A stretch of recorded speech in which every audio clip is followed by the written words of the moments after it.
Welcome back, y'all, to another episode of the We Do This Too Outdoors podcast.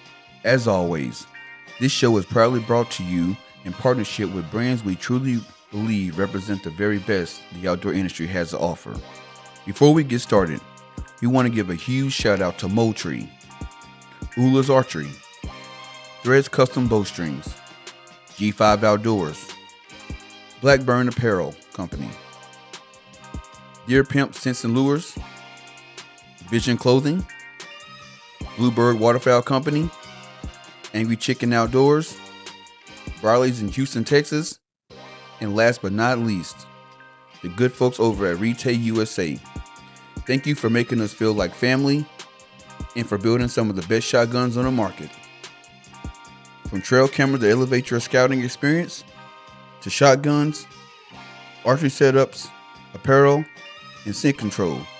These are the brands we trust, brands we use, and brands we're proud to stand behind. I also want to send a heartfelt thank you to everyone who supports the podcast. Whether you've been here since day one or you're just tuning in, your support means the world to us.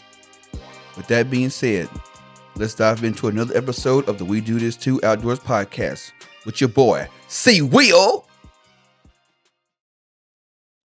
What's up, guys? Welcome to another edition of the We Do This Too Outdoors podcast. I'm your host, Courtney Williamson. I've got a super special guest on today, man. If you've been on Instagram, Facebook, TikTok, and have not seen this man, I do not know what you are doing with your life. Trent Ellis, ladies and gentlemen. He is by far one of the funniest people on the internet right now. If you have not heard of him, you need to do your due diligence right now and Google him and find his videos. You will be laughing for hours. Mr. Ellis, how you doing, brother? Man, that's a heck of an intro, Courtney. I appreciate you, brother. Yes, sir, man. So let's start from the very beginning with your comedy. Okay. When did you realize that you were actually funny, but not like family cookout funny? All right, so I'll answer that with a question. What is We Do This Too Outdoors? Okay. You want me to go there first? Well, I mean, because that's where my mind goes. Like, you're a large black man. I look at We Do This Too Outdoors. I'm thinking that's a good name and also has a subliminal message there for your viewers that don't see you all the time, you know, like, am I right in saying that? You are very right. So yeah, let's take it back to the beginning for me. So I started hunting and fishing at an early age. My father got me into it. My father grew up Somerville, Tennessee, right outside of Memphis, hunting rabbits, small game, quail, squirrels, stuff like that. Met my mom. They moved to Kentucky to a little small town called Magnolia, where I was born and raised. A little tobacco farm. So I started hunting behind my dad with the rabbit dogs and stuff. So the more and more I got into the outdoors with my dad, I would watch, back in the day, you had to get like VHS tapes or, DVDs. And we used to go to a bunch of yard sales and stuff like that. And I would buy hunting videos. So I started watching all these hunting videos, Michael Waddell and all these people, Cuz Strickland, Toxie, all these guys. But I would never see anybody that looked like me or my dad. So I started asking my dad a lot of questions. Like, Dad, how come nobody that looks like us is in any of these videos? And, what's up, buddy? How are you? We're doing a podcast right now. Can you go over there, Bubba? And so I would ask my dad, like, Dad, how come nobody looks like us, or in any of the videos? And he's like, we're there. People haven't just got the notoriety with us yet. Like, there's a lot of us out there. Yeah. Just stay tuned. We're coming. Yeah. Fast forward to 2022, me and my best friend Holden are in Belvedere, Tennessee at a total archery challenge. So I get there Friday, we shoot Saturday. I hurt my knee coming down the mountain down there, and I couldn't shoot Sunday. So I said, well, I'm just going to wait on him to get off the course. I'm going to go shoot the practice course. So I'm shooting the practice course. I'm getting dialed in. I'm shooting. And I turn around and there's like people starting to like surround me. Like it's like, I'm not comparing myself to Jesus, but like when Jesus was, like walking the earth and they were coming around, like circling him, and I'm just like, hey, like, what's going on? So yeah, my first instinct was to grab Petey. Petey's my pistol. Yeah. So a guy named Tyler was like, hey, whoa. Like, we ain't on that. He's like, I just got some questions for you. I said, well, man, y'all can't be walking up on me like that. I'm the only black dude amongst y'all. I said, y'all making me a little nervous, So he starts talking and he said, I don't want to seem racist or whatever, but I didn't know black people did this kind of thing. And my response was, we do this too. Yeah. So once I got to talking to him about hunting, fishing, and everything that I did growing up, like we all became friends out there. Like, and so my best friend came off the thing and he thought something was wrong because he seen everybody like surrounding me. So he like beeline to me. He's like, man, what's going on? I was like, oh, this is Tyler. This is Aubrey. This is so-and-so. This is so-and-so. He's like, man, I thought something was wrong. And I was like, no. And, so I'm introducing him to my best friend or whatever. And I'm like, hey, man, I still need to come up with a name for my, my outdoors brand that I want to start in my podcast. And he said, man, what you just told them, what you just told me, we do this too. That would be perfect because it's a subliminal message. It hits hard and you can tell your story. So that's where we do this too outdoors was born. That's awesome. Well, I'll tell you this. The best hunting that I know of is around where black folks live. So that's what I do. People ask me, they're like, man, where are you at? I'm like, find out where the country black folks live. That's where I hunt. Yeah. I think deer are a little racist. They don't think y'all hunt. So they cover y'all's places up right there. Like we safe. And yeah, that ain't the case, cause y'all do this too. We do this too. But yeah, that's cool, man. That's when I saw that name, I was like, that's got to be it. So that's cool, dude. That's cool. That's how it became. That's became it. And but yeah, you asked me. I don't know, man. I've just always really enjoyed making people laugh and getting a rise out of people. I'm not the kind of guy that just loves to pick and punch at people. I just like to be goofy and relatable. And I do some of a decent bit of my content. I guess everything's controversial to an extent, but I would like to think it's, on a lot of it, it's slightly, but I just like to make light of reality and just make people laugh. Try to be as relatable as possible. I mean, I grew up as the class clown. I got 39 paddlings my 8th grade year, and that was when they would take you out in the hall and paddle you and wouldn't call your parents. Elementary, they'd send a note home, and I got one of those one time, and I learned quick that whatever happens at school needs to stay at school, because if it finds its way back to Neil Ellis's household, it's going to be bad. So once in junior high, there's like, no, we're just going to take you outside and whoop you and put you back in. I'm like, well, this is where my comedy career begins. So yeah, I got to the point after about 5 or 6 of them, I was like, I can make a comedy show out of this. Let's actually go for a record. So we'll see what we can get. I don't know. It's an unofficial 39. There's nobody. We didn't have a counter. It was just me. But I would dare say that I'm still number 1 or top 3 in Manatee School that has gotten the most paddlings in 1 year. So, well, I feel your pain with the paddling, man, because my mother was a teacher.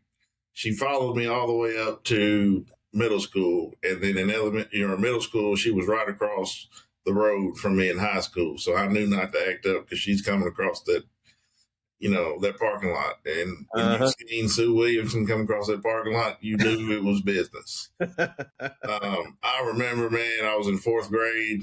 Me and one of my best friends, Robbie Foster, used to get into it all the time. And she told me, she said, Courtney, I'm going to tell you one time, if you and Robbie Foster get into it again, you're going to tote one in front of the school.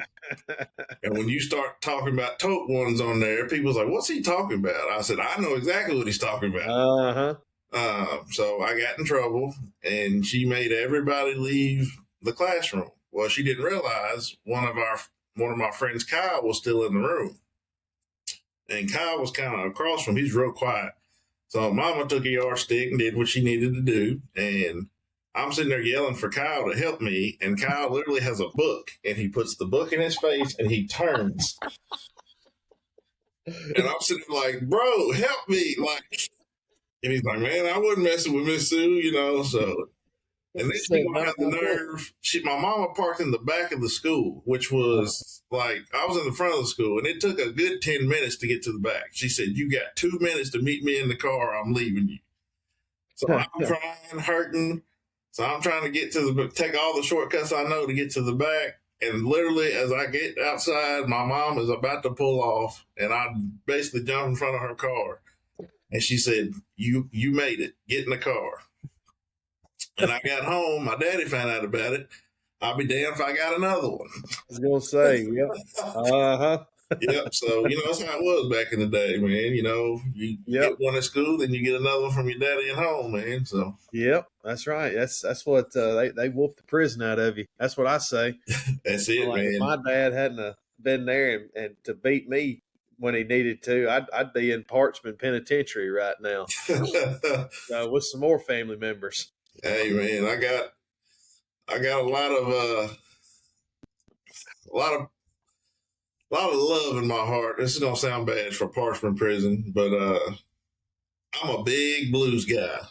Yeah, I'm a huge blues guy, and basically all the blues guys that I grew up listening to, grew up Clarksdale, Mississippi, on Parchman Farm down there. Or, Dockery Farm, I should say.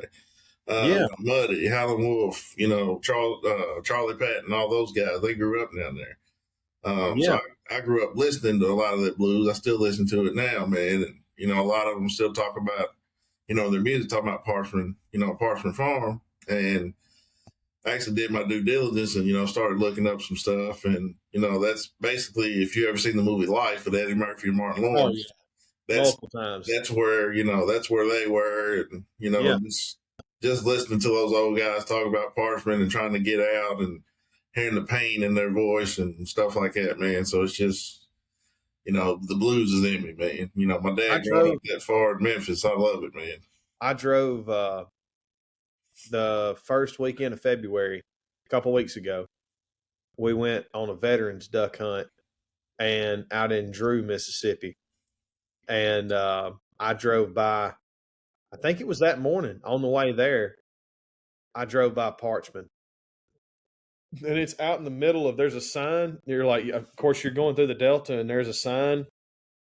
And there's a couple of houses right here. And then you look way out there into the field, and there's just, you can see a guard tower. Mm-hmm. And you see some barbed wire, and you can see that way out there, there's more buildings and stuff. And I was like, oh, that's the actual prison right there.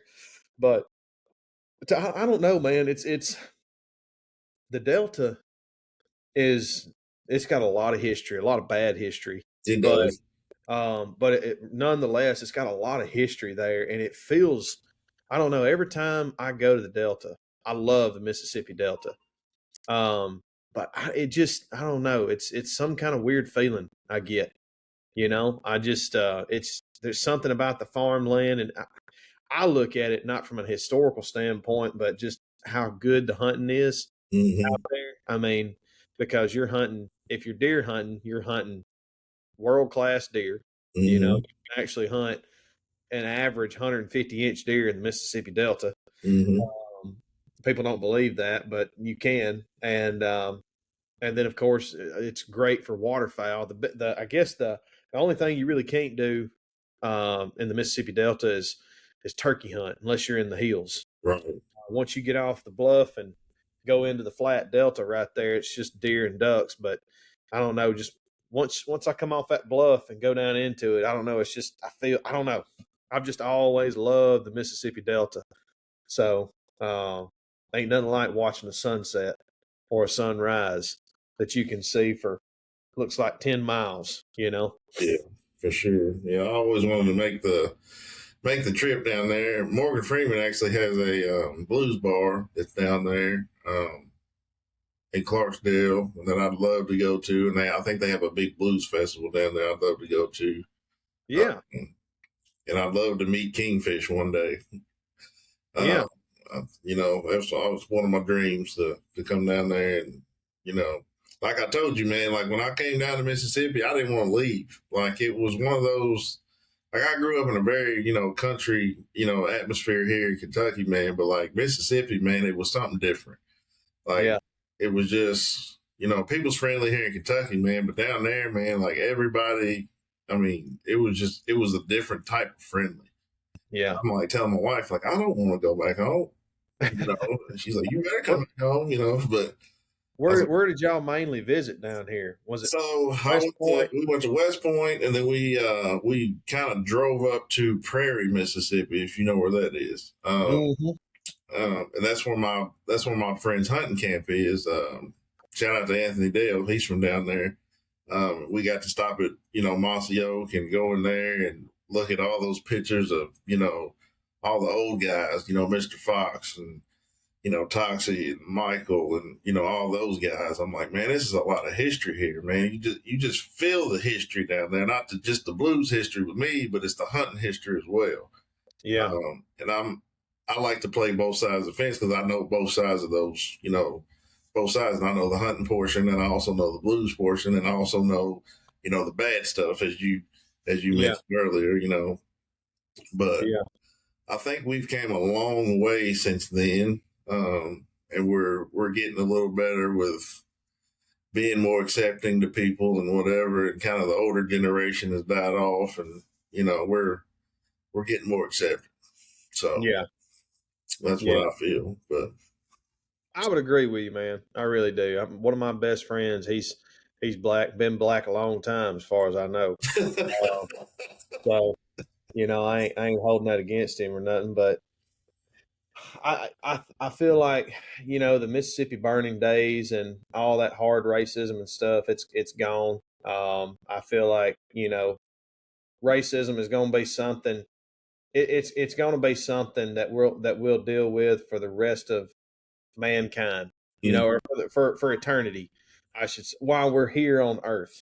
And my wife's texting me. Okay. But you know,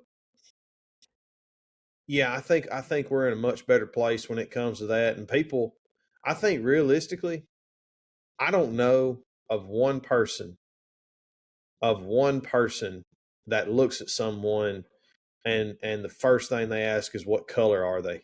I think everybody now is judging, which what you should do, you know, judge them off their character. Right. You know what I mean? Who a person is. You know what I mean?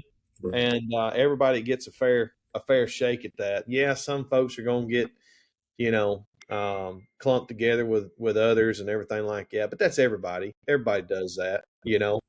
But I definitely think we're in a much better place. And, you know, it's funny because Desmond, when he come up here back, we met in 2020. And when I brought him up here in North Mississippi and was kind of was going hunting up here, and I was taking him around and introducing him to folks and everything like that. My uncle, he had a Mississippi State flag, not a Mississippi State, but the state flag before we changed it, and it had the Confederate flag in it with the stripes and everything, that the original state flag. And Desmond, we pulled up, and he looks and he's like, "Yeah, I probably need to get out of here." And I'm like, "No, you good."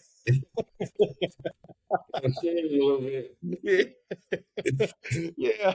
And I mean, he goes up, my uncle, "What's up, man? You know, how you doing?" So, and we just sat in there and talked about deer hunting and everything else. But that's all people are looking for, man, is just another good person to vibe with and get along with. And you know, it don't matter. I like the I don't know. I like different colors. That Yeah. sounds weird, but I like the differences. And I think, I disagree with Morgan Freeman on this aspect. I talked to Desmond about this the other day.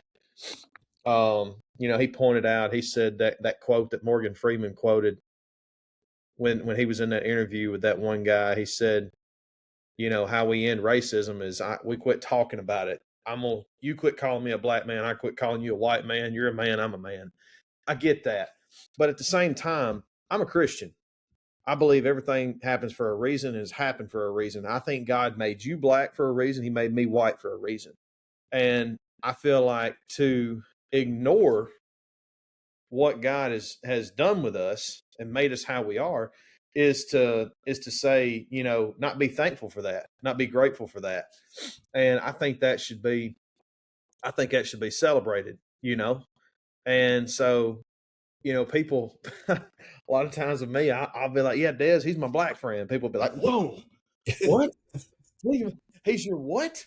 He's my friend and he's black, And I mean, I don't think there's anything wrong with being able to say that and rejoice in that, I mean, we have differences and we are culturally different. And most of those can be celebrated. They can be laughed about, I mean, when me and him get together, I mean, it's just, we're constantly, you're like, yeah, that's some white people stuff right there, or whatever the case. I mean, I'm jabbing at him and him at me and everything. So, I mean, I think that's how you defeat that, Yeah. That's my opinion for what it's worth. Since I think yeah. So I have these conversations with a bunch of, my friends a lot. I've got just as many white friends as I do black friends. But, in this town that I grew up in, it's 98% white. I was the only black kid on any of my sports teams growing up. And, so that was it a good was, thing, I bet. yeah, it was different. It's pretty easy for you. Yeah. You don't know what picking last is. Yeah, I was pretty good at what I did, baseball and basketball, Yeah. But, as I got older, yeah, so basically, when I went to college, I tried to fit in with, like the city group, because I thought pretty much people would not like me, for, being country, because the people I hung around with are from Chicago, Louisville, Kansas City, Memphis, all these different places. And I'm just like, man, if they realized, I'm from, a little country boy from a little country town, grew up in a single wide trailer, they're going to be like, man, get away from here. But, like I said, you can't hide a country twang, you can't hide all that. So, no matter how many Jordans you try to wear, whatever, they accepted me for who I was. And, it got cold that winter. So the Carhartts came out and Bills, the boots, and they was like, man, you ain't never got to hide who you are, with us. And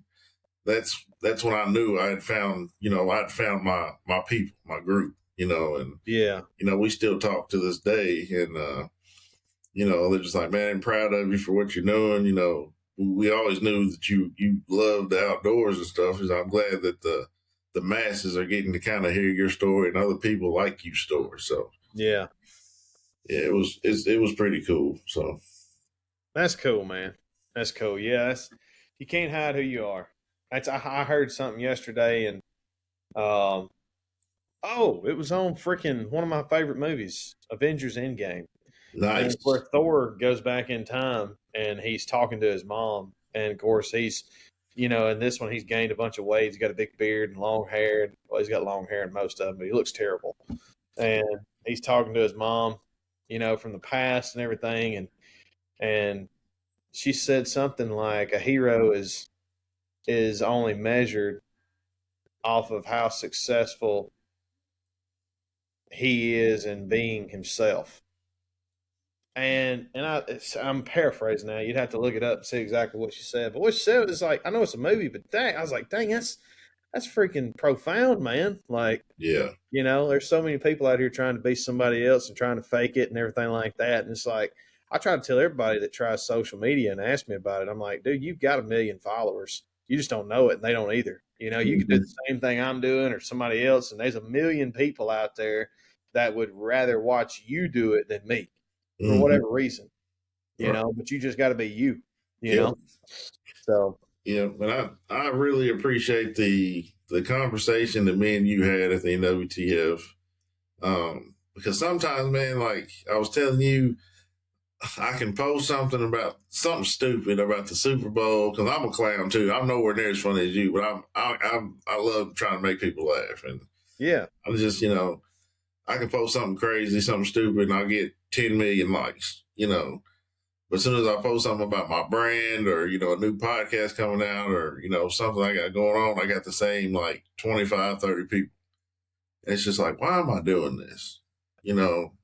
Yeah. You know, I'm going to my best friend all the time. You know, he's always like, man, just keep going. You know, that's it. You know, you're telling your story, you know. Podcasting too. I mean, you chose the hardest one to like get big on. I mean, Joe Rogan's podcast, it took him 5 years for the podcast to pay for itself. Right. You know, but he's another one. He's a testament to show that, hey, you know, you stick with it long enough and just stay consistent. Right. And that's hard to do nowadays in a world filled with instant gratification. Mm-hmm. And it bleeds over into us subconsciously to where we see that, we acknowledge it, but we don't think that we fall into that category as well. And we do, you know, because I mean, at any point in time, if I need something from Walmart, I can get on my phone or Bree can get on the phone and she can, you know, order it and have it delivered in an hour. Mm-hmm. You know, I mean, we don't even have to leave the house to get groceries. Like it's a completely new day and age of I want it and I'm going to get it right now. Mm-hmm. So when it comes to working hard for, you know, harder than a 9 to 5 or on top of your 9 to 5, and then to say, all right, well, I got to do this for 10 years before it pays off. That's hard, man. It don't matter who you are. That's hard to accept that and keep going. But I mean, like old Alex Hormozy said, you can work real hard for 15 years, 20 years and enjoy 15 or 20 more, or you can work like a maniac for 5 and enjoy, you know, 40 more. Yeah. You know, and I mean, so yeah, we got plenty of opportunity though, man. It's just, I think it's all about being consistent and just never quit. Yeah, that's it. You know, I tell people all the time, you know, I didn't get into this to become famous. I didn't get into this to become rich. I got into this because there's a kid like me, like I was when I was 5, 6 years old, that's out there that's interested in hunting and fishing, but he's scared to get into it because he doesn't know that somebody that looks like him is out there doing it as well. And if I can reach that kid, it's like, hey man, we're out here, you know, get out there and hunt, get out there and fish, like do your true self, you know. I've done my job, you know. 10 years down the road, 5 years down the road, I want to get some of these at-risk youth kids from, you know, some of these inner cities of all colors. I don't care if they're black, white, green, purple. Get them in, bust them into Kentucky, teach them hunter safety, teach them boating safety, teach them how to tie a tie, teach them how to, you know, plug a tire. Just teach them how to be a man. So when they go back to their city, it gives them something else to do besides run the street and think the only way out is by dribbling a ball or rapping on a microphone. Yeah. Yeah, man. That's dude. That's awesome. That'd be brilliant.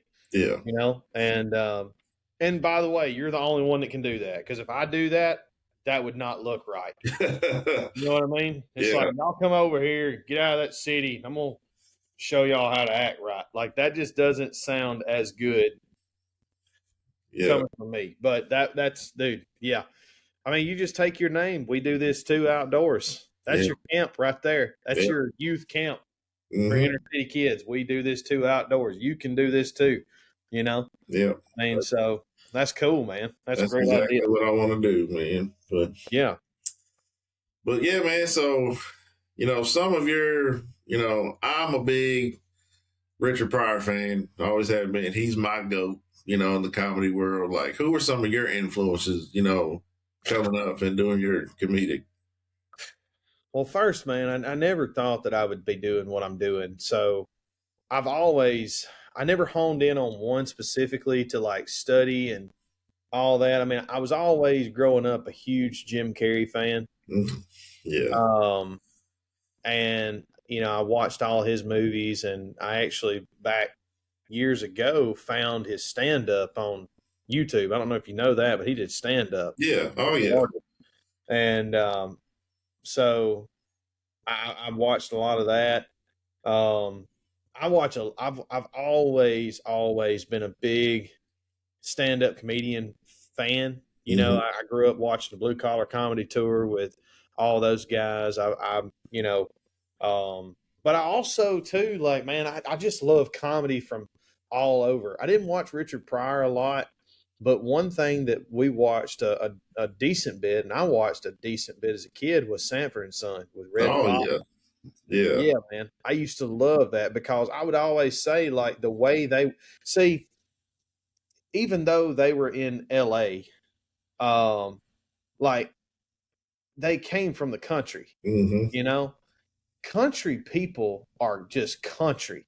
And and I'm like, man, they're black, but they act just like we do. Like some of the stuff, Fred's saying is just like my granddaddy would say, or my daddy, or something like that, and just kind of the dynamic and the stuff they get into. Yeah. But it was funny, it was funny. And I loved seeing that, watching that. But yeah, man, I've here recently, one of my favorites is just to, and I'm sure everybody's this way, but Theo Vaughn, dude. Dude, he is something else, man. I genuinely believe he's got to have an extremely high IQ. I think he's brilliant. The way that he can just expand his vocabulary and just paint you this freaking Picasso of a sentence. I think Picasso was a painter. Might have been a musician, but it was one of those classical people that painted of a sentence. I mean, just the way that he comes up with stuff, man, is just golly. It's incredible. But and too, Courtney, I've always looked at something like my mama, my memo. So my dad's mom, my dad grew up real rough from an alcoholic father and real abusive, not just like verbal, like old school, actually abusive. Yeah. And my mom asked her one day after my mom and dad got married, she was like, Francis, how'd you do it? And she said, I just decided one day that I, no matter what I was going through, that, I could either be happy or sad. And I liked the way happy felt. And so that's the way I was. My grandmother, no matter what she was going through, she was always the strong one. She was always uplifting and eccentric and all this kind of stuff. And one of the things that she said to my mom one time was like, she just always, and it carried over to my dad too. They always looked at something like, if you can do it, so can I. Not from a cocky standpoint or, even a confident standpoint. It's just they weren't ever afraid to try anything. And I tried to adopt that, Marine Corps helped me a lot with that. But also, just really trying to train my mind and get through fear and trying to get through, being uncomfortable and saying, all right, well, this person did it, so why can't I to a certain degree? And that's where this whole social media thing started with me and everything. It's just like, man, like I may not be a Justin Nunley or a Ginger Billy or, whoever, or a Drewski, or something like that. But maybe I can reach somebody, kind of like you're saying. If you can reach that kid or those kids or something like that, it's like maybe I can reach a small sample that would allow me to make enough money to provide for my family and live my dream and stuff like that. And just try it. The worst thing I can do is fail, and then that's okay. I tried it. So I mean, that's I don't even remember your question, but that's that's a long roundabout way of kind of how I got into this and kind of the mindset, I guess, of getting into it. And yeah, you asked me about comedians. That's crazy. That's how that should paint a great picture of why I can do this stuff, because my mind is 90 to nothing and it goes all over the place. You just asked me basically who inspired me, and yeah, so there you go. Oh, good. You brought it back to full circle. I brought it back like a trapezoid, or whatever. So when you first basically told your wife that you were going to start making, videos and stuff on Instagram, Facebook, all the social media sites, what was kind of her, take? Oh, it wasn't kind of. She was like, "Really, you want to do that? Really? Like, you don't respect guys that do that, Trent. I don't respect. How am I supposed to respect you for doing this? Like, do you really?" And I'm like, "Well, babe, look, they say you can make a lot of money doing it, and it looks fun, so I'm just going to try it." And I got monetized, and a couple of months after I got monetized, we started making a little money. Not nothing significant, but more than we were making at the time. And that grew from not being able to respect me to the UPS man showing up every other day. And then her getting on to me like, "Hey, have you done your videos today? Have you put this out? Have you put that out?" And I'm like, "Let's pump the freaking brakes here. All right, Miss High Horse." Okay. So yeah, you talking about coming full circle. Okay. Yeah. She started off up here. She's like, "No, I don't think I can respect." Yeah, okay. You really should get your videos out because I'm ordering a bunch of stuff on a credit card. So yeah. Yeah. You want to make sure you get them videos out so she can get all her stuff. But man, I got to tell you, dude, she's a great wife. She's a great mother, and she supports me. She has done nothing but from day one, really. It doesn't matter what I've done since we've been married. She's like, "Hey, if you believe in it, I believe in you. Mm-hmm. Let's go. Let's do it." Yeah. And so she's watched the kids, kept the kids, been a full-time stay-at-home mom, and I pick at her a lot. I've done I've done so many videos that will relate to other people that doesn't necessarily happen in my home. Yeah. And I know, like having a bossy wife, or having a wife that's overbearing. My wife's not like that at all. Okay, she's very submissive. She's very godly and biblical and everything. But I'll make videos like that because I know there's a huge sample size of men out there that go through that, and I've kind of built some folks that think she's really like that. I'll make a video like that, and you'll be like, "Yeah, I'm never getting married. Stay strong, king," and stuff. So, and she plays right along with it. So I couldn't ask for a better wife, though, man. She's she's been awesome. My wife's the same way, man.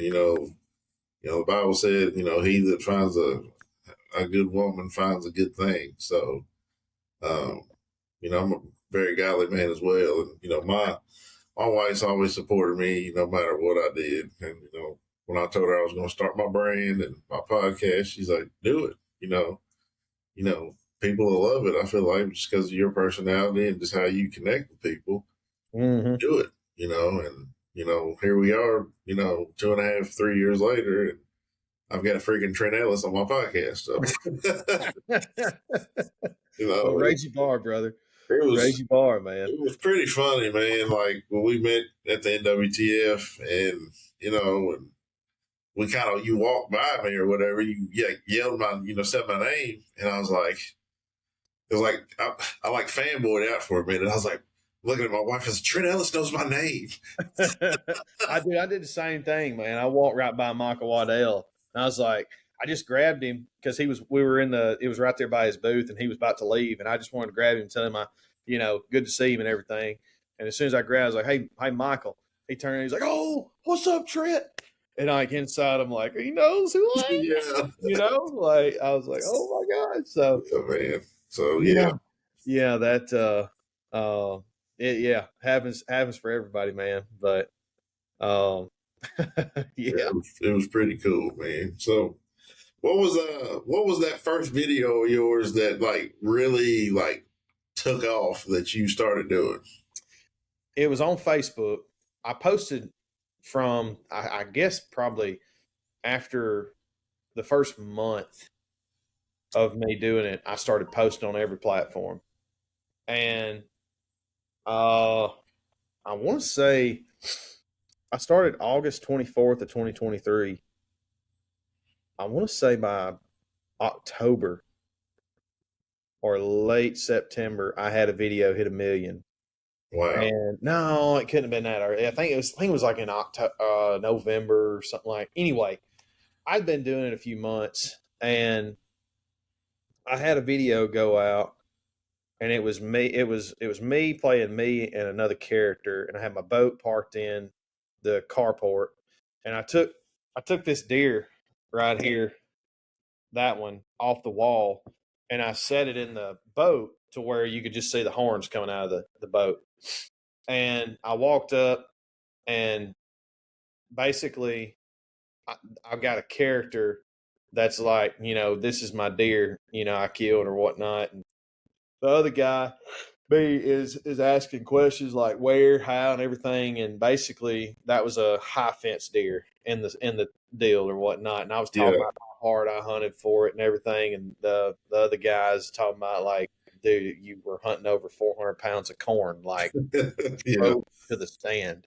Yeah. And it was, looking back now, it's always one of those things when you've been in it and you posted 2,000 videos, you always look back at those first 100 and you're like cringing.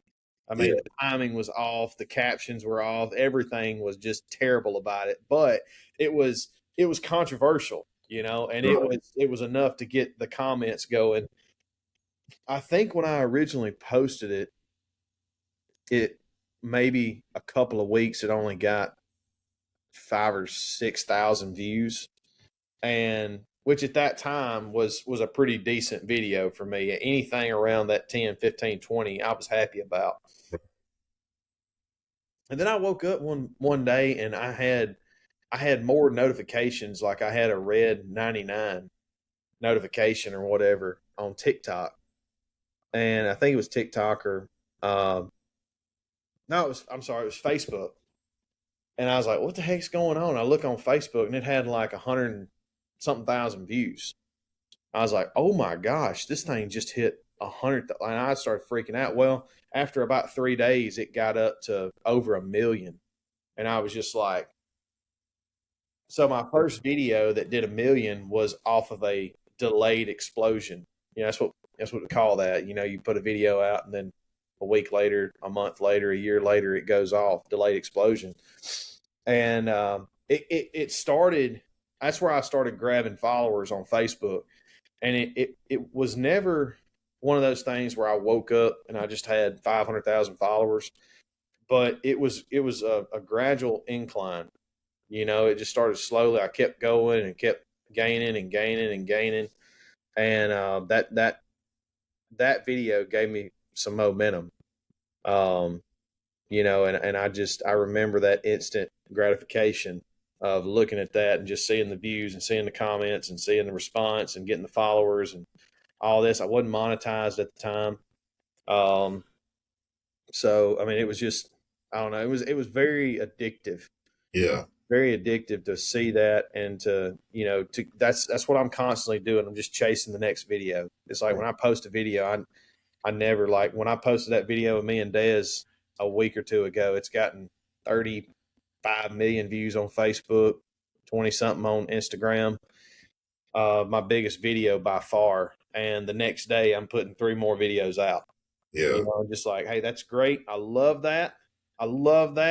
But I don't have any time to rest. Right. I'm continually just posting the next one. But yeah, I'd say that video right there, that was a few months after I started, and I was like, hey, maybe if I did it once, I can do it again. Right. So let's keep going. Awesome. Yeah, just keep going. That's it. That's cool, man. So like in your personal experience and your, personal opinion, like what's the side of fame that, well, social media fame, that people don't see? I've never been asked that because I don't think I'm really that famous. I I guess, man, there's really not a bad thing about it.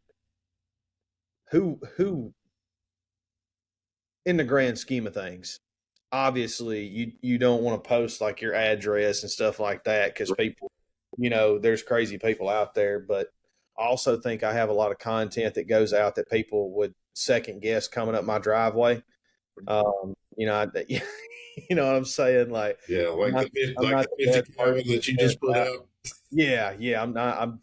I'm waiting to try my 50 cal out. So, on live action. So, but no, man. I mean, it's you know the way I've always looked at it, Courtney, is, dude, I've welded. Okay, I don't have a certificate for it, but I used to MIG weld, TIG weld, cut metal. I've worked at UPS. I've worked on the grounds crew. I've was in the service for 4 years. I mean, was in forestry in college. Done a lot of odd and end jobs and stuff like that. I actually I know what work is. You know what I mean? I Right. know what real work is. And I do work really hard and I work long hours, but I'm doing what I love. And so, I mean, I guess when you like, what do people don't see about the fame? There's nothing really bad about it, man. I mean, when I go places, people want to take pictures with me. They want autographs. They tell me they have a certain video that they love, or they just tell me they love all my videos. You know, and I love that. That never gets old. Um, and so I kind of I don't know, man. And that's another thing too. It would be different. It would be different if I was in New York City or LA or San Diego or Chicago or Kansas City or something like that, where you got a bunch of people in Mhm. big cities. You got a lot more idiots there. All right, we're just calling spade spade. That's duh. That's why cities got all the problems. There's a bunch of idiots there, and people in the country are just more laid back, got a lot more common sense, and they just so I'm sure if I was in the city and I was walking down Main Street or something like that, I might deal with somebody hollering out, "You're a bigot, you're a racist, F you," all this kind of stuff. And but for where I live and my day to day life and everything like that, man, um, nobody bothers us. Nobody comes up here and acts stupid or nothing like that. And like I said, it's very welcoming around here and everywhere else we've been. I mean, I've been recognized all over the country traveling, and I mean, had people come up to me and stop me in airports. "You're that guy," or whatever the case. But um, I haven't had any. I haven't had any bad experiences when it comes. I've just had some weird experiences, like guys come up and they kind of walk up, "Hey, how you doing?"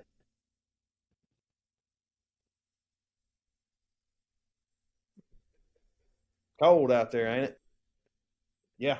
I mean, just like, just there's nothing there. They just they don't know what to do. They don't know what to say. They just, but I mean, if that's the worst experience that I'm going to have, I'm blessed. That's awesome. Yeah, So, 'cause I know a lot of people that I've talked to. Not as famous as but up and coming guys or whatever that haven't had on the podcast, but just talked to in passing or at NWTF or something like, you know, they talk about, the price of fame and stuff like that and how people, hating on them and this and that. And, how friendships have changed because of, the money they're getting now and stuff like that. I didn't know if you had experienced any yeah, of that stuff, yeah, and that's life, and I mean, look, I'm not talking bad about them, but that's weak. That's weak, because dude, I had a person, a female, a white older woman messaged me the other day on Facebook and said, "Why don't you give your little specimen over to the Epstein people?" Yeah. What? Yeah. Yeah, man. Yeah, I get messages like that all the time. You know what I'm saying? So I can do one of two things. I can look them up and go kill them and then go to prison. Or I can block them and say, "This is the internet. There's psychos on here. I can block them. This is part of the business." You know what I'm saying? Yeah, that's part of it. I can't. Yeah, I mean, you gonna get. You could make a channel strictly about feeding kids in Africa, and you get 1 million people hating on you, talking about there's 360 of us here, 360 million of us here in this country. You can't find nobody to feed in this country. You got to go all the way to Africa. Why don't you go to Africa? Mm-hmm. You son of a, you know what I'm saying? It's the nature of the beast. You know, if you get big enough, you're going to continually get some kind of hate. And that's where I say, like, how many guys that work in the oil field would give their right arm to make the money we make, to have the fame and all that kind of stuff, and to have the hate? Right. They'd be chain smoking cigs, being like, "Man, yeah, bring it on, baby, let's go." Oh yeah. You know, I ain't getting oil slicked up today. You know what I'm saying? So that's not the way to look at it. You know, because you could be doing something else. Right. And so take it on the chin. And I've recently, not going to get into it, but I've recently been, hated on by some big names, and it's one thing to be hated on by somebody that you don't know, that's just an average Joe, but it's another one to see a blue check mark person do it, and it's like, dang, man, what the heck, man, and so, but once again, that's the nature of the freaking beast. It's nature of the business. I mean, so I ain't worried about. You're not gonna sit here and listen to me cry over who don't like me, because this is not me being cocky. It's just a fact. For the amount of people that comment hateful things and message me hateful things, I have 4,000 times more that comment and send me messages that are the opposite, that are positive. And that's what you gotta lean on. That's what you gotta lean on, So but yeah, that's my humble opinion on it. Yeah. I mean, that's a good. I mean, that's good to have, man. Because some people, they dwell on, no matter how many followers they get, no matter how many positive messages they can get that one message from somebody who's like, "Oh, you're stupid. You shouldn't be on the internet," and they dwell on that one. Yeah.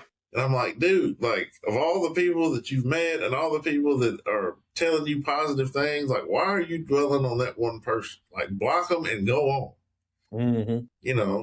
And I get messages like it all the time. Like, you're doing this white boy shit. You want to be white so bad. Like, you'll never be one of us, and this and this and this. And look at it, block them. Yeah. It don't bother me. When I was younger, stuff like that used to bother me. I'm older now, more mature. I ain't got time for that. I'm at a point in my life where I'm surrounded by positive people, and positivity is the only thing that I need around me, that I want around me.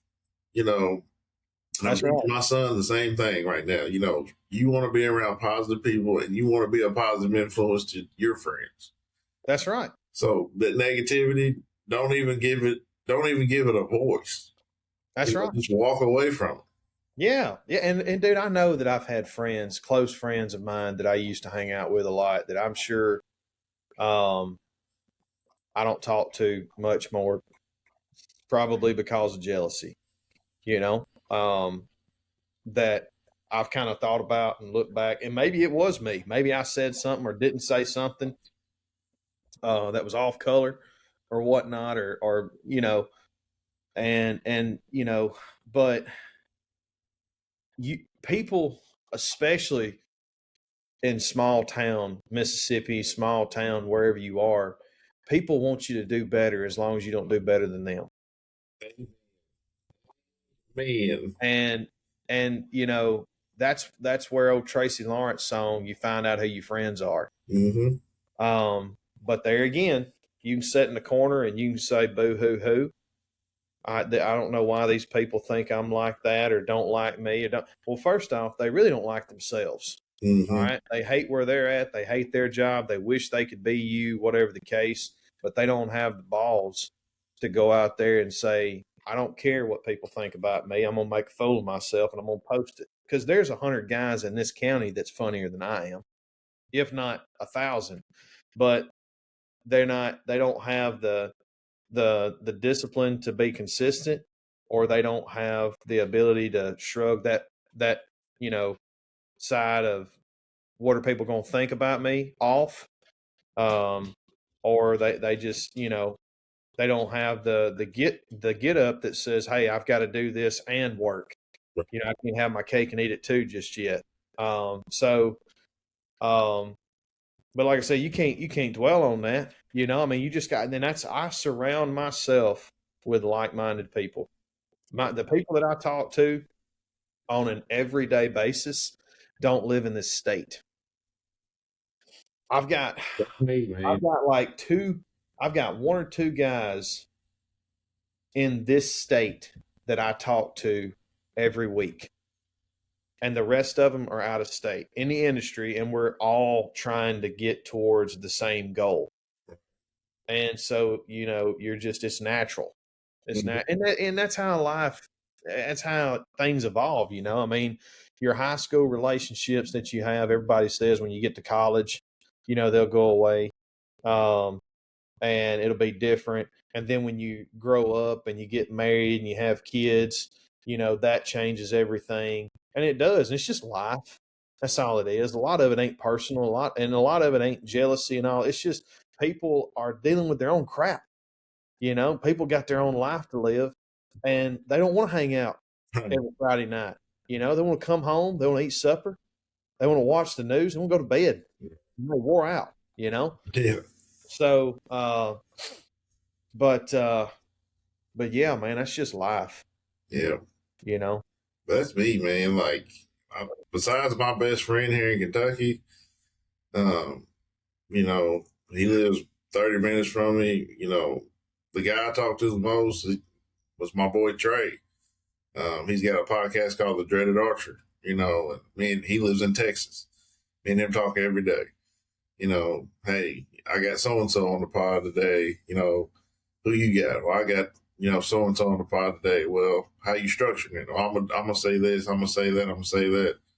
We kind of feed off each other. We help each other. Mm-hmm. We're fighting towards the same goal of getting, more of us into the industry, and we pick each other's brain, and that's what we do. And then I got my boys, all my boys are in Texas or Mississippi. My boy, Anthony, shout out to him, shout out to D-Ray. They're both in Nesbitt, Mississippi, right outside of Memphis. We talk every day, same stuff, and it's all positive, like, hey, C. Will, I loved your podcast. Who you got on next? And I got this going on. What you got going on? How's the family? How's the wife? How's the kids?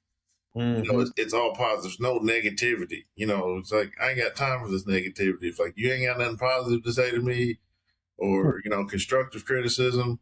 I don't want to talk about it. I'm not talking about 15 years ago. I'm 39. Okay. Golly, black don't crack, man. I thought you was going to say 30. I'm 30, and everybody thinks I'm 39. Like, they're like, hey, man, I'll get on live, and I'll ask them, how old y'all think I am? They'll be like, 47. I'm like, yeah. But, well, so, I mean, you've seen this too, man, but like, I'm that way. When you grow up in a small town, in a country small town, everybody's got dirt on everybody. Mm-hmm. Everybody knows everybody, and everybody's mama and papa, and everybody that had beef, everybody's grandparents had beef. It's real Hatfield and McCoy kind of stuff. Sure. And so, I mean, when you, yeah, exactly. Yeah. So, I mean, when you got when you got those friends that you've grown up with for 20 years, when you're young and you fifth, sixth grade, you don't know nothing. You just know each other. But then as you grow up and you get to hearing things and stuff like that, he cheated me out of 10 acres when I bought 40, from him, and all this kind of mess and da da da da da. And then it's like kind of, well, wait a minute, that's, and well, the same people marry the same people. I can tell you, if that's his son, he'll be just like him. I mean, you've heard that, Mm-hmm. and it kind of it affects the way that you handle those people and how you treat them sometimes. And if there's enough water under a bridge, you're not even going to go over it. You're like, screw that. You naturally have those feelings built up to where you just don't, you kind of start veering away. Mm-hmm. And we all do that, man. So it's so much easier when you establish relationships with someone when you're grown. And there's you don't have any of that history. Everybody gets a clean slate, because the chances are if you did know them your whole life growing up, you probably wouldn't be talking to them right now, Yeah. So, but I mean, that's getting very philosophical here, but yeah, man. I mean, I think about that stuff too. I'm a relationship kind of guy, I mean, I've thought about that stuff a lot, and I've had to really dive deep into myself and think, hey, but is it you? I'm like, yeah, I've kind of, I could have done better in this situation or done better in that, and maybe I was too harsh on this end right here and everything, but like I said earlier, though, man, everything happens for a reason, and I'm just, we got to focus on the positive, especially if you're going to run a business, if you're going to be a content creator, podcaster, YouTuber, whatever the case. I mean, it's a grind. You don't have time to waste the mental space on things that don't matter. So Desmond told me when I started in finance with him in 2020, he said, Trent, there's only two things that you can control in this life, and that's your attitude and your activity. Everything else is a wash. Yep. But you can control those two things. And that's, I mean, as long as you do that with podcasting or whatever, I mean, that's why I put out 3 videos a day. When I put out one, I can't sit around and wait for an hour or two to see if it's going to hit and do good. It's like, instead of me sitting around thinking about what it could do or hoping it could do, start working, put out another video, bank another 3 or 4, and just keep that pipeline full. And you put out 10 videos, one of them's going to hit, right. So, but amen. Yep. You can call this podcast "Going Down the Rabbit Hole." Well, and I was gonna say, you said something in there in the immortal words of Project Pat. You got to take the good with the bad, smile with the sad, love what you got, but remember what you had. That's right. That's smooth right there, man. Yeah, but, yeah, man. Well, hey, we're gonna switch gears here a little bit, man. Yeah, we're gonna talk about hunting now. All right. So when did you get into hunting? When did you start? Was it were you a late bloomer, or did you start when you were younger? Serious hunting, late bloomer. But I mean, I started like a lot of the kids around here. My brother took me when I was 9, killed my first 2 deer with him, 9 and 10-year-old, and spike and a 4-point. And then I hunted. My parents bought 32 acres and built a house on it when I was 12, 13. And so I would hunt behind the house, and that's where I would just murder all the deer that came across. I mean, I just wanted to kill deer. That was it. I loved it. Loved getting out there in the woods. Loved putting the crosshairs on one. And then I got a bow when I was, 14, 15, killed my first bow deer back there behind their house.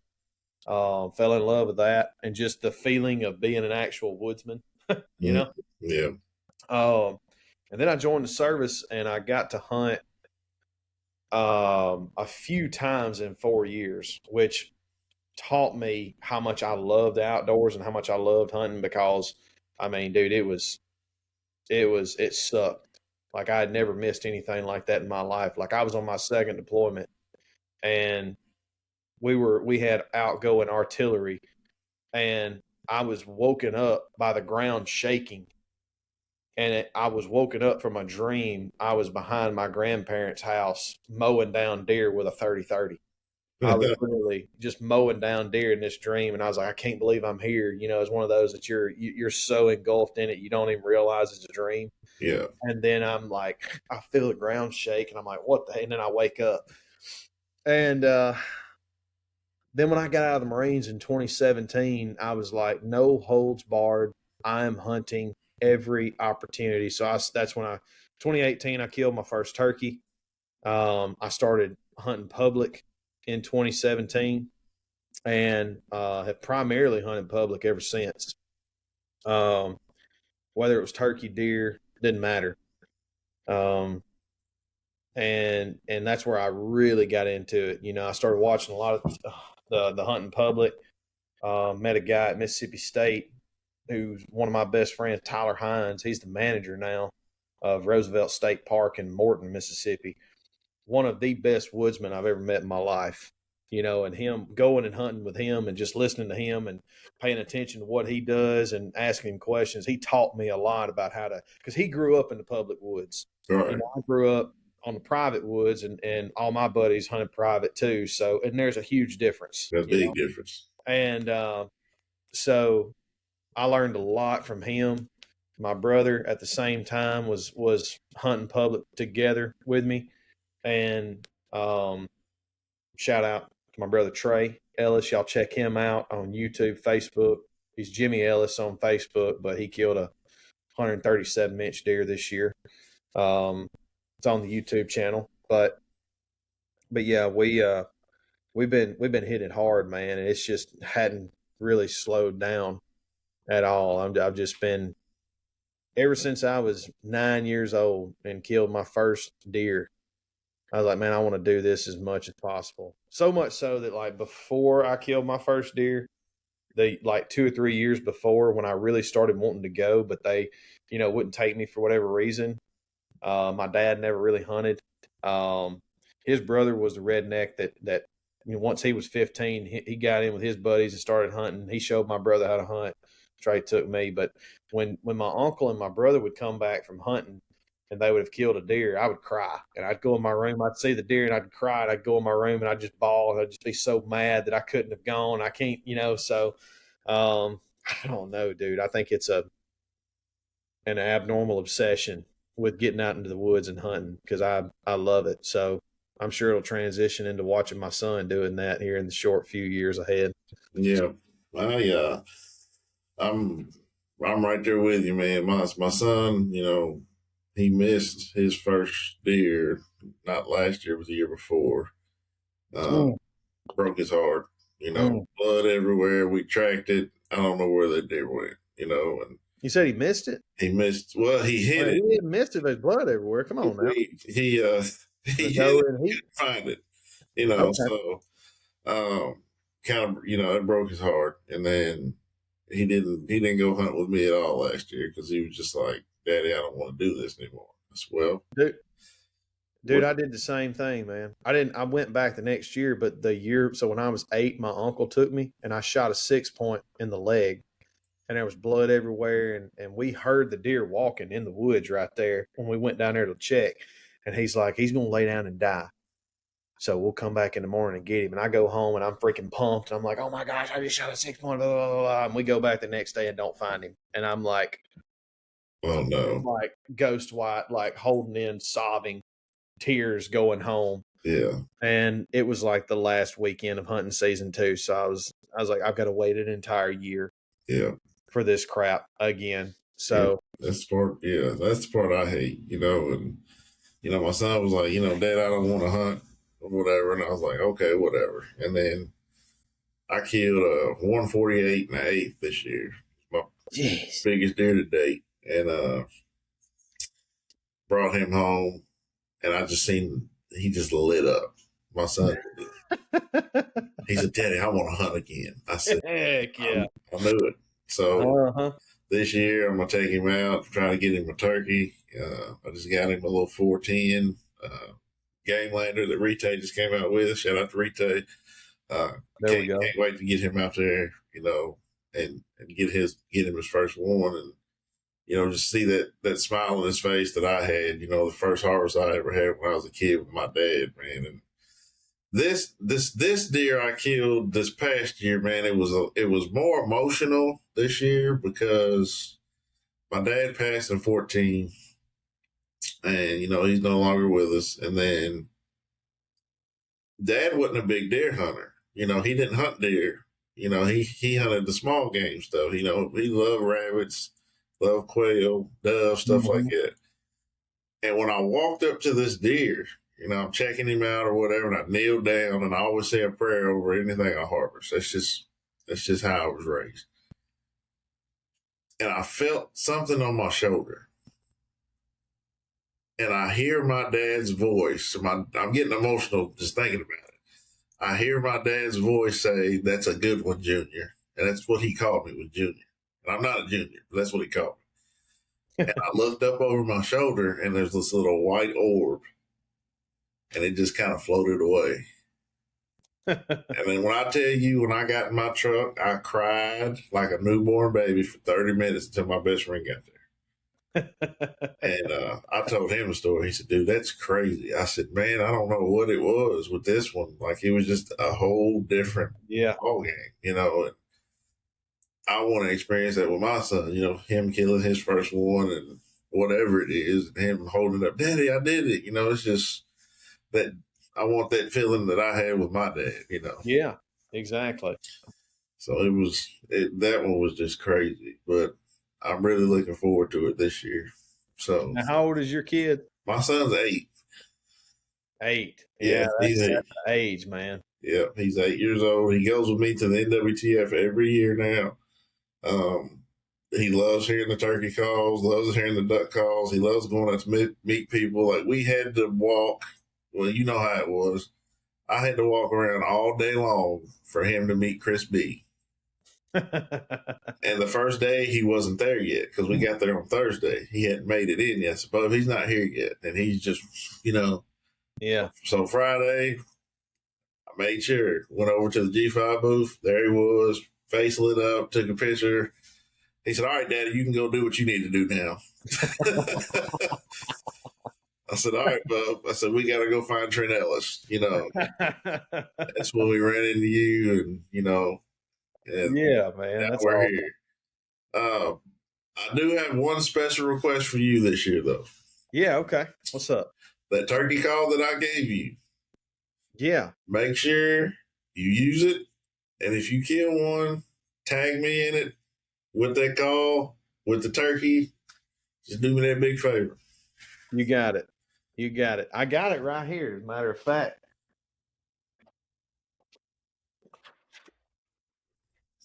Look, I've already sanded it down.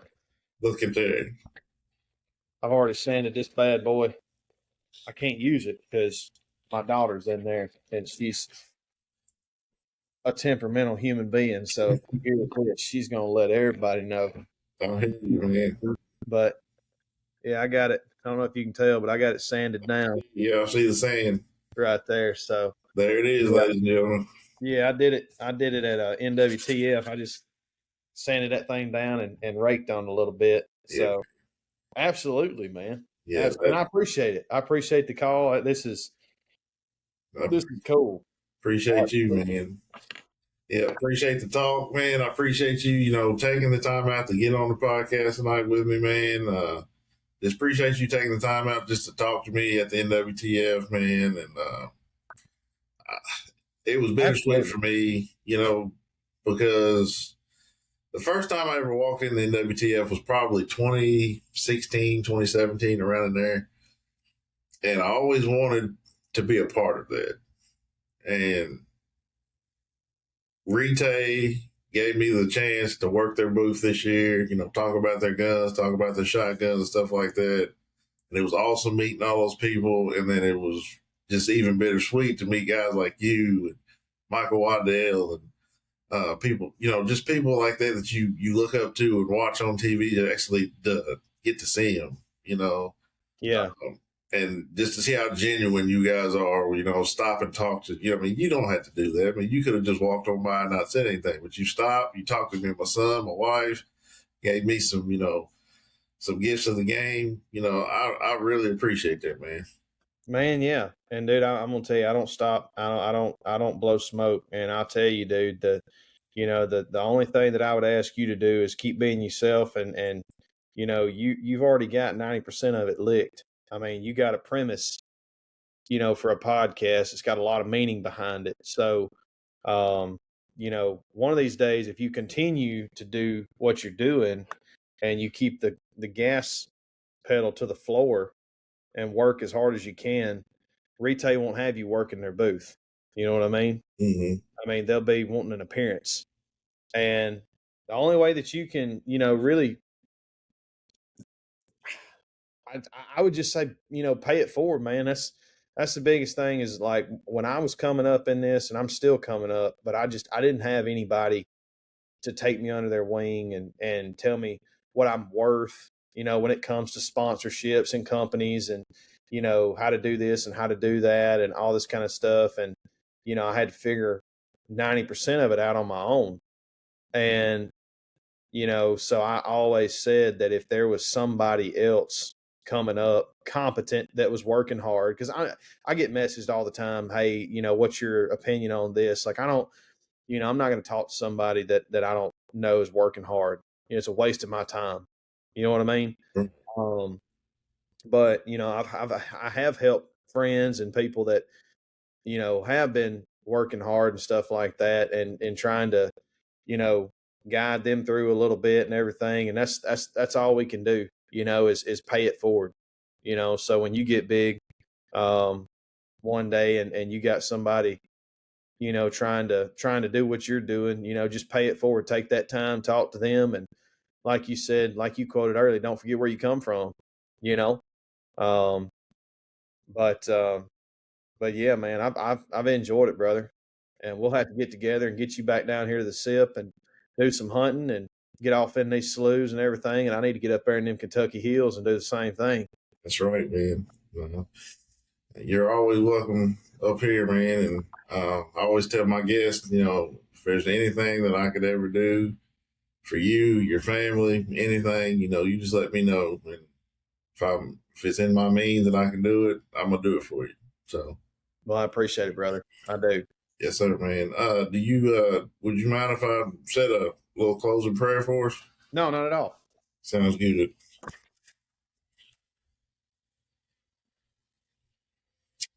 Lord, Father God, I thank you for Brother Trent, allowing him to get on my platform and, talk about how he got started and everything. And, I ask that you bless him and all of his endeavors, bless his wife, bless his kids, everything that he wants in life. Father God, I hope that you'll give it to him in abundance and that he can touch somebody that's out there that maybe wants to get into comedy or just maybe want to get into what he's doing.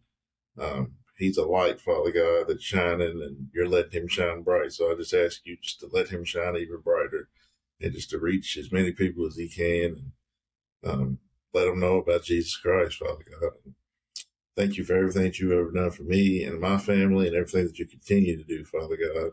And I ask all these things in the mighty name of Jesus Christ. Amen. Amen. I appreciate that, brother. Yes, sir, man. Any last words for the listeners? Thank y'all for listening, and keep it between the ditches. And if you ain't subscribed to Courtney Williamson's We Do This Too podcast and YouTube channel and all that, you need to do it. I appreciate it, buddy. Man, yeah. Yes, sir. If that's it, we do this too outdoors. Big game, small game, all game. We do this too.